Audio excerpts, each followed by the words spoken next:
পারা, বলেন কয়বার? এই কালামে কারিমকে আমরা সবাই মহব্বত করি, নামাজ পড়ি আর না পড়ি, মহব্বত করি কিনা?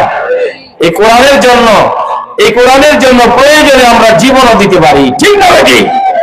ইসলামের জন্য বাংলাদেশের মুসলমান জীবন দিতে পারে, তার কারণ হলো এই মাটির নিচে শাহজালাল শহীদ, এই মাটির নিচে শাহপরান শহীদ, এই মাটির নিচে শাইখুল হাদিস শহীদ, এই মাটির নিচে হাফিজ হুজুর শহীদ, এই মাটির নিচে লক্ষ লক্ষ আল্লাহ ওয়ালা বুজুর্গ শহীদ। এই মাটির উপরে মানুষগুলো ইসলামের বিরুদ্ধে কোনো কথা হবে মেনে নিতে পারে না, ঠিক না ঠিক?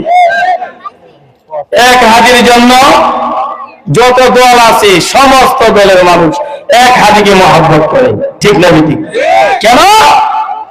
শাহজালালের গর্জন ছিল, কাজী নজরুলের সেই বজ্রকণ্ঠের আওয়াজ আমরা পেয়েছি সেই হাদি ভাইয়ের মধ্যে, ঠিক না ঠিক?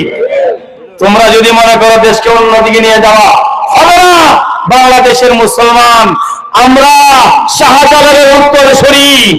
এই পর্যায়ে এসে আমরা বলি 2026 এসে আমরা বলি আমাদের প্রত্যেকটা ঘরে ঘরে হাদি আছে, আমাদের প্রত্যেকটা অন্তরে হাদির চেতনা আছে, ঠিক না ঠিক? বলেন।